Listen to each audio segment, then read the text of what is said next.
Good morning. It's Dave here at another time for a video cast from Calamity News and Politics. And today I'm going to talk a little bit about abortion. And of course, this is probably going to be the hardest topic I'm ever going to talk about. And what I'm going to talk about is how I feel. I'm kind of a strange duck, as you all know. I'm a Christian minister, but I am pro-choice and anti-abortion. Now, you're probably wondering, what in the world does that mean? Well, let's get the pro-choice part right off the bat. As a minister, God grants us all free will. People do things that I do not agree with. And while I don't agree with it, it's none of my frickin' business. All right? And as I'm not going to get into all this abortion on demand and yada, yada, yada. I'm just going to say that people have the right to make their own choice, whether you agree with it or not. Now, let's get to the anti-abortion part of this. Why am I anti-abortion? Well, I think it's pretty simple. In this day and age, most people have pretty good access to birth control. There's morning after pills. There's IUDs. If you're not wearing a condom, you're an idiot anyway. There's all kinds of diseases we don't even have to talk about with pregnancy.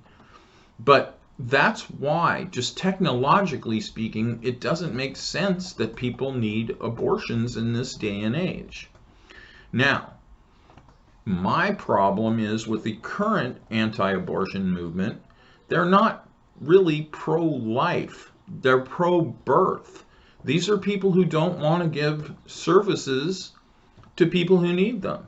They don't support food stamps. They don't support welfare.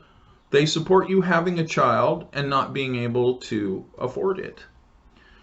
And it drives me nuts because if you're rich, you fly to a country where it's legal, you have an American doctor in an American medical suite perform the operation all safe and simple, but back in the States you want to make it illegal for a poor woman to get an abortion when she has an actual legitimate need for one, at least in her mind.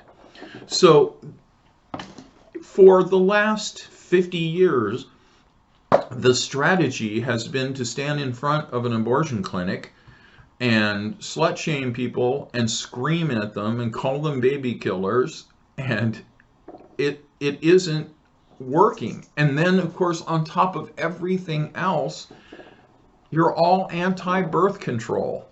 The solution is abstinence, and you standing in front of an abortion clinic screaming like a moron and saying that it's okay to kill doctors. So let's look at this in a much more logical fashion, and what I think should be going on in the anti-abortion movement. Okay? Now, my strategy comes from the United States Army. When I was joining the Army, it was not cool. It was the all-volunteer Army. They'd never had it before. Nobody knew what was going to happen. They didn't know how to treat the troops, and nobody wanted to go in. I wasn't interested in going in. Then all of a sudden, the commercial was all about the training I could get. All right? It was all about how cool it was, how I could get myself at maximum physical performance. It started marketing itself as something extremely positive. That's what we need to do here. It can't be anti-birth control and anti-abortion. Using condoms has to be cool. It has to be cool to use birth control. Adoption has to be the most rocking thing you can do. There needs to be marketing in movies. For me, one of the best examples of a good movie that changes our paradigm on the way we should think is Juno. In Juno, a young girl makes an irresponsible decision. She gets pregnant. She takes the pregnancy to term and puts the child up for adoption so that it has a better life. These are the kind of things that we need to be doing. We need to make carrying a child to term cool. Not getting pregnant in the first place, cool. If you want to end abortion, you're not going to do it by screaming in front of a clinic like an idiot. You need to sit down with people, have a serious conversation with them, and let them know that if they do decide to keep the child, you are going to help them with things like food stamps.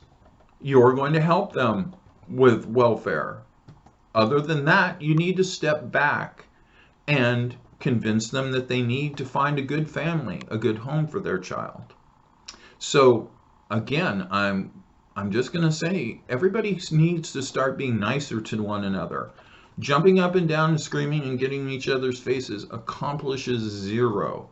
Let's make it cool to not get an abortion. All right. Well, I hope I didn't get too preachy. I love you all. This is Dave. I'll see you next time on Calamity News and Politics Videocast.